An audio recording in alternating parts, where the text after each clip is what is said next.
Hello, जय भीम. सगळे जेवढे बांधव असतील जय भीमवाले त्यांना शुभेच्छा आणि भीम कन्यांना शुभेच्छा. आपली 14 एप्रिल आपल्या बाबाची आली. आपण आकुलटीने वाट बघत आहे 14 एप्रिलची. तर आपण खूप एन्जॉय करूया, धूमधाममध्ये करूया आणि काहीतरी गोडधोड बनवा आणि खाया. गोडधोड बनवून त्या दिवशी बाबा आपला जन्माला आलेला 14 एप्रिलला. तर खूप आपण त्याचं स्वागत करूया बाबाचा. का आपण 14 एप्रिलला खूप एन्जॉय करूया. मेणबत्त्या लावा, रांगोळ्या टाका, आकाशकंदील लावा, लायटिंग करा, सगळं व्हाईट साड्या घाला, निळे पेठे बांधा, सगळं आपण एन्जॉय करूया त्या दिवशी. वर्षातून एकदाच तर आपला हा सण येते, एकदाच वर्षातून एकदाच तर बाबा जन्माला आलेला आहे. म्हणून आपण खूप खूप एन्जॉय करूया आणि बाबाचं स्वागत करूया.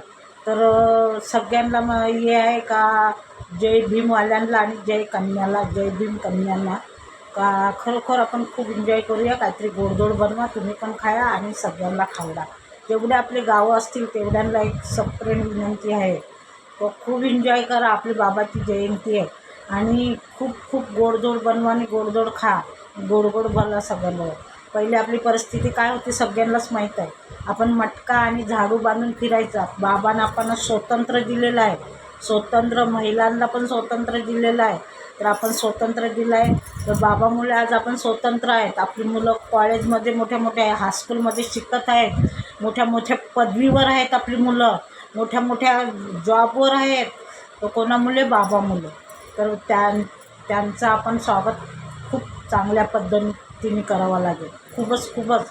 तर बाबाची आमच्या जयंती आहे. तर 15 दिवस महिना झाला सगळे एन्जॉय म्हणजे तयारीला लागलेले आहे. बाया पण आणि म्हणजे जे कन्या पण आणि जय भीमवाले पोरं पण सगळे तयारीला लागलेले आहेत बाबाच्या. आणि खरोखर आपण एन्जॉय करायची. वर्षातून एकदाच तर आपला बाबा जन्माला येते. जय भीम, जय संविधान.